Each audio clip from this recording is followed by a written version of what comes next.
오늘 이곳에 오신 여러분에게 드리는 귀한 선물입니다. 평화의 상징인 비둘기를 선물로 드립니다. 사랑의 차 한 잔을 마시면서 화평을 말하고 사랑과 희락을 노래하는 삶이 되시기를 소원합니다. 차 한 잔의 여유를 가지고 평화를 노래합시다. 화평은 평화하는 마음으로 살아야 할 것입니다. 화평은 성령의 9가지 열매 가운데 하나입니다. 차 한 잔의 여유 속에서 기쁨과 즐거움을 찾아봅시다.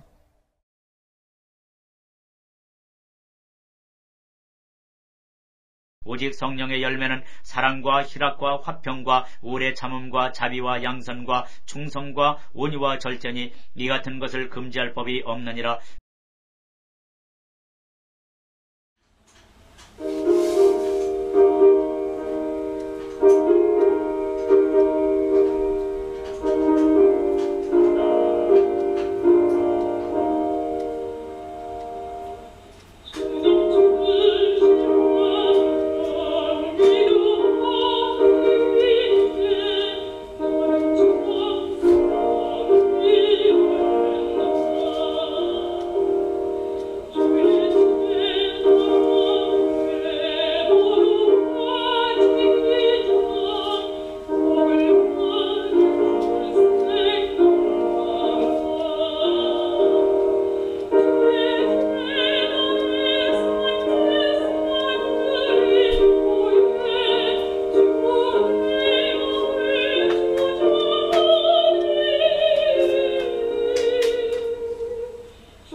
오늘의 말씀은 갈라디아서 5장 22절 23절입니다. 오직 성령의 열매는 사랑과 희락과 화평과 오래 참음과 자비와 양선과 충성과 온유와 절제이니 이 같은 것을 금지할 법이 없느니라. 오늘 우리는 사랑의 열매, 희락의 열매, 화평의 열매, 오래 참음의 열매, 즉 인내의 열매, 자비의 열매, 양선의 열매, 충성 열매, 온유의 열매, 절제의 열매들을 맺읍시다. 성령의 열매를 맺어야 하는데 어떤 열매들이 있는지를 동영상을 보면서 잠시 생각해 보시겠습니다.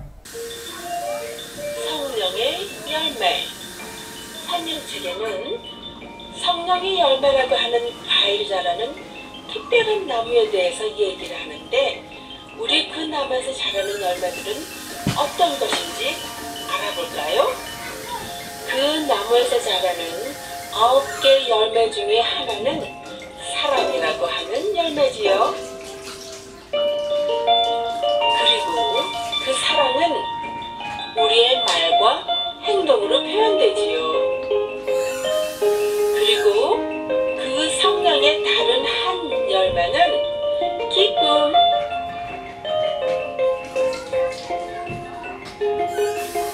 우리가 기쁠 때는 행복한 마음에서 노래하고 또 춤을 추고 싶죠? 글쎄요, 다음에 성령의 열매는 어떤 것일까요? 평화예요. 어떤 문제가 있을 때 싸우는 것보다는 평화로운 방법을 찾는 게 좋겠지요? 여기 충분히 요리해 놓은 맛있는 음식이 있으니 배고픈 사람은 이리 와서 마음껏 드세요. 그러는 또 하나의 열매는 자비. 내게 있는 장난감을 다른 어린이에게 나눠주는 것도 자비지요? 또 다른 성령의 열매의 하나는 착함이에요.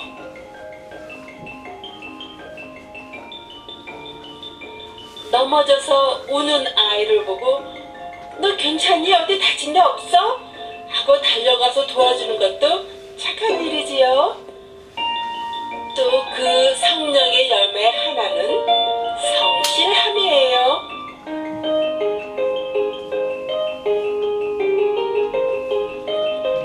하는 일에 성실히 일하면 언젠가는 인정을 받지요. 우리는 쉽게 상처를 받으니 부드럽게 다뤄주세요. 그런 성령의 열매 중에 하나는 온유함이죠. 우리 애완동물들과 조심해서 놀아주는 것도 온유함이지요. 내가 시작한 일을 마치려면 시간이 많이 걸리지만 난 참고 내가 시작한 일을 끝날 거야 라고 하는 그 열매는 인내심이라고 해요. 그리고 빨리 나가고 싶어도 난 이제 적당한 때를 기다릴 거야 하고 기다리는 마음도 자제심, 성령의 열매랍니다. 여러분, 그 성령의 나무에서 자라는 열매의 이름들을 기억하실 수 있겠어요? 그것은 순서는 바뀌어도 괜찮아요. 이것은 사랑과 성실과 인내와 온유함과 착함, 그리고 자비와 평화와 기쁨, 그리고 자제심이지요. 알았죠? 성령의 열매를 맺는 자들은 하나님께 영광을 돌려드리는 귀한 시간이 되시기를 소원합니다. 여기에 하나님께 영광이란 찬양을 하나님께 드리는 몸으로 찬양하는 모습을 보면서 우리 함께 즐거워합시다.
평화를 말하려는데 톨스토이의 전쟁과 평화라는 장편 소설이 생각납니다. 어떻게 보면 평화는 전쟁이라는 잔혹한 사건 속에 그 뒤에 오는 듯하게 보입니다. 참혹한 전쟁의 맛은 영적 전쟁도 있습니다. 전쟁의 참혹함은 말을 하지 아니하여도 비참함을 알고 있습니다. 육적이든지 국가이든지 개인이든지 단체나 교회에도 가득한 전쟁의 참혹함을 보면서 평화를 만드는 자가 되어야 하겠습니다. 화평의 열매를 맺는 자 되어야 하겠습니다. 평화라는 말은 좁은 의미로는 전쟁을 하지 않는 상태를 말하고 있습니다. 현대 평화학에서는 평화를 분쟁과 다툼이 없이 서로 이해하고 우호적이며 조화를 이루는 상태로 이해하는 것입니다. 인류가 목표로 하는 가장 이상적인 상태입니다. 그리고 평화, 화평, 평강 등의 말을 하나로 보면서 오늘 말씀을 이어가고자 합니다. 화평케 하는 자는 복이 있나니 그들이 하나님의 아들이라 일컬음을 받을 것이며 마태복음 5장 9절에 말씀하셨습니다. 여기에 화평하는 자가 아니라 화평케 하는 자, 여기에 주의하여 생각해 봐야 하겠습니다. 화평하는 자와 화평케 하는 자는 완전히 다른 것입니다. 화평케 하는 자는 복이 있다고 했습니다. 왜냐하면 전쟁광들이 급격히 증가하고 있기 때문입니다. 환한 음성과 격한 행동들이 우리를 둘러싸고 있습니다. 가장 가혹한 말들 중에 어떤 것들은 그리스도인들을 포함한 종교인들의 입에서 나오고 있습니다. 그들은 신자들과는 다른 빛으로 문제, 하나님을 바라보는 자들은 정죄하고 있습니다. 그들은 배제와 파문과 삭제를 요구하고 있습니다. 화평케 하는 자들은 복이 있습니다. 왜냐하면 그들은 영원한 것과 변하지 않는 것과 일시적인 것과 변하는 것 사이의 차이를 구별하고 있습니다. 그들은 옳은 일을 위해서는 굳게 서지만 다른 문제에 대해서는 양보할 준비가 되어 있습니다. 화평케 하는 자들 말입니다. 반대되는 무리들이 양보하지 않고 어금니를 꽉 깨물 때에 그들은 부드럽게 중간 지점으로 이끌어 갑니다. 그들은 조화를 회복합니다. 누가 그럽니까? 화평케 하는 자들입니다. 화평케 하는 자는 복이 있습니다. 왜냐하면 그들은 평강의 왕이신 그리스도의 발걸음을 따르기 때문입니다. 그는 우리의 화평이신지라. 에베소 2장 14절의 말씀입니다. 그분께서는 우리를 하나님과 화목시키셨으며 분리시키는 적개심의 담, 곧 백인과 흑인, 아시아인과 유럽인, 후투족과 투치족, 남자와 여자를 구별하는 정오의 담을 허물어버렸습니다.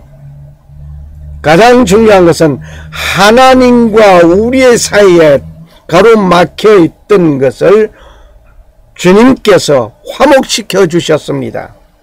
어디에서? 십자가에서. 평안을 너에게 끼치노니 곧 나의 평안을 너에게 주노라. 내가 너에게 주는 것은 세상이 주는 것과 같지 아니하니라. 요한복음 14장 27절의 말씀이었습니다.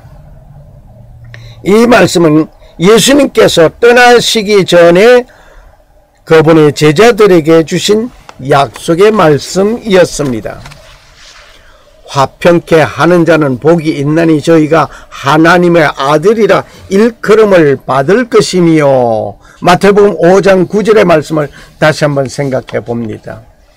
화평케 하는 자는 하나님의 자녀이기 때문입니다. 그들은 그들의 하늘 부모의 일을 하는 것입니다. 우리가 하나님의 아버지를 아버지로 부른다면 화평케 하는 자가 되어야 할 것입니다. 그들은 그분을 좋아하고 화평을 가져오며 화평을 전하며 화평을 실천합니다. 이 화평의 복은, 화평케 하는 자의 그 복은 은혜와 어떤 관계가 있는가 말입니다. 모든 면에서 많은 관계가 있습니다. 화평은 은혜의 열매입니다. 하나님 우리 아버지와 주 예수 그리스도로부터 은혜와 평강이 있기를 원하노라. 로마서 1장 7절의 말씀은 바울의 편지에 나오는 그의 관습적인 인사 말씀입니다. 오늘 우리가 우리 아버지와 주 예수 그리스도로부터 은혜와 평강이 있기를 원하노라. 은혜가 넘칩니까? 평강이 있는 것입니다. 평강이 있습니까? 은혜가 있는 것입니다. 바로 이렇게 은혜와 평강은 서로 뗄래야 뗄 수 없는 밀접한 관계입니다. 은혜는 뿌리라고 한다면 화평은 열매입니다. 화평을 어떻게 이루고 화평의 비결을 동영상을 보면서 생각해 보는 이 시간 되시겠습니다. 아무리 지식이나 권세가 있다 할지라도 범사에 화평을 이루지 못했을 땐 분야에 문제가 생기며 결과가 좋지 않은 것을 보게 됩니다. 그만큼 사람들과 화평을 이룬다는 것은 매우 중요한 것입니다. 모든 사람과 화평함을 이루기 위해선 구체적으로 어떻게 해야 하는지 살펴보겠습니다. 첫째로, 질서를 쫓아 예의를 갖춘 의를 행해야 합니다. 예를 들어 신하가 많은 사람들 앞에서 임금에게 간언함으로 임금을 민망케 했다면 비록 좋은 의도에서 행했을지라도 오히려 임금에게 누가 되었으니 이는 옳지 못합니다. 그러므로 의를 행하되 예의를 갖추어 행할 때 비로소 진정한 의를 행했다고 말할 수 있는 것입니다. 둘째로, 원수를 맺어선 안 됩니다. 예수님께서는 누구에게든지 흠잡힐 만한 말은 하지 않으셨고 의를 행하시면서도 주위의 모든 환경을 소리 없이 평정해 가셨습니다. 우리도 예수님을 본받아 모든 언행을 온전케 함으로 누구와도 원수를 맺는 일이 없어야 하겠습니다. 셋째로, 상대를 무시해선 안 됩니다. 흔히 상대방보다 많은 것을 알고 있다고 여기면 가르치고자 하는 자세로 말하게 됩니다. 비록 자신은 무시하고자 하는 마음이 없었다 해도 듣는 쪽에선 무시당했다고 생각할 수 있는 것입니다. 그러므로 가르치고자 하는 것이 아니라 잘 이해할 수 있도록 설명해 준다는 마음가짐으로 매사를 처리해 나간다면 화평을 이룰 수 있습니다.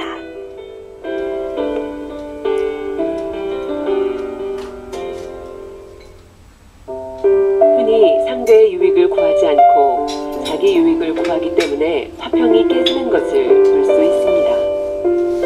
자기가 더 많이 갖고자 하고 더 좋은 것을 취하려 하는 경우 상대의 행동이 눈에 거슬린다고 해서 사람들 앞에서 지적하는 경우, 서로 간에 책임을 회피하는 경우, 공중도덕을 지키지 않는 경우 등 가정이나 사회에서 자기의 유익을 구하면 화평을 이룰 수가 없습니다.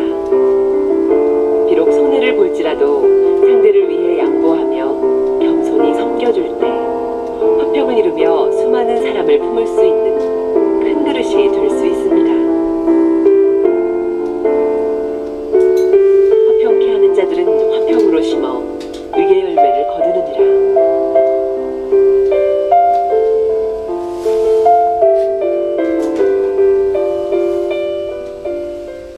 화평이란 단순히 모든 분쟁이 없는 것만을 의미하는 것이 아닙니다. 모든 선한 것을 즐기는 것을 말합니다. 상대방에게 악한 일이 없기를 바라는 것이 아니라 그에게 모든 좋은 일이 있기를 바라는 것입니다.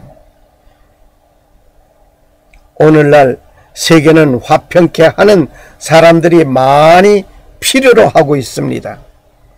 우리가 모두 화평케 하는 사람들이라면 문제가 없을 것입니다. 두통거리가 없을 것이기 때문입니다. 화평케 하는 사람은 어떤 사람이겠습니까? 이것은 생리적 성품의 문제가 아닙니다. 즉 출생 이후 지금까지 이루어진 성품의 문제가 아니라 말입니다. 이것은 안일무사한 사람을 의미하지 않습니다. 이것은 어떤 희생을 치르고 화평케 하는 사람을 의미하는 것도 아닙니다. 이것은 말씀을 피하기 위하여 어떤 일이라도 불사하는 사람을 의미하지도 않습니다. 이 아니하고 어떤 희생을 치르고서라도 화평하려는 사람은 공정과 정의감이 부족할 때 많습니다. 그들은 마땅히 서 있어야 할 자리에 서 있지 않습니다. 그러나 만일 온 세상이 이런 원리에 입각하여 이런 사람들에 의하여 움직였다면 오늘보다도 형편은 더 악화되었을 것입니다. 그러므로 화평하는 사람은 유화주의자가 아니라고 덧붙여 말하고 싶습니다. 여러분이 유화적으로 전쟁을 지연시킬 수는 있습니다. 그러나 이것은 여러분이 전쟁을 피하기 위하여 부정과 불의한 것을 하고 있음을 의미합니다. 오늘 우리에게 필요한 것은 유화책이 아닌 것입니다. 그러면 화평케 하는 사람은 어떤 사람입니까? 그는 우리가 두 가지로 말할 수 있는 사람입니다.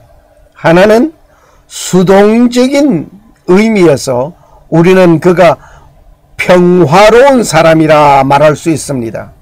싸움, 좋아하는 사람은 화평케 하는 사람이 될 수 없기 때문입니다.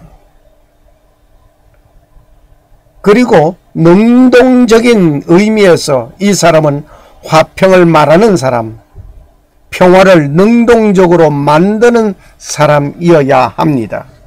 그는 현상 유지하는 일에 관섭하지 않습니다. 그는 평화를 욕구하며 평화를 만들고 유지하기 위해 할 수 있는 모든 것을 총동원합니다. 그는 사람과 사람 사이에, 그룹과 그룹 사이에, 국가와 국가 사이에 평화가 있어야 할 필요를 적극적으로 보는 사람들입니다. 그는 모든 사람은 하나님과 화목해야 한다는 사실에 긍정적으로 최종적으로 관심을 가지는 사람이라 말할 수 있겠습니다. 하나님은 말씀하십니다. 아무것도 염려하지 말고 오직 모든 일에 기도와 간구로 너희 구할 것을 감사함으로 하나님께 아뢰라. 그리하면 모든 지각에 뛰어난 하나님의 평강이 그리스도 안에서 너희 마음과 생각을 지키시리라. 빌립보 4장 6절 7절 말씀입니다. 오늘 평화, 하나님의 평강이 찬양을 함께 하면서 말을 맺으려고 합니다. 하나님의 평강이 당신의 삶에 넘쳐나기를. 평안, 하나님의 평강이 당신의 삶에 가득하기를 축복합니다. 평화, 하나님의 평강이 평안,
감사합니다.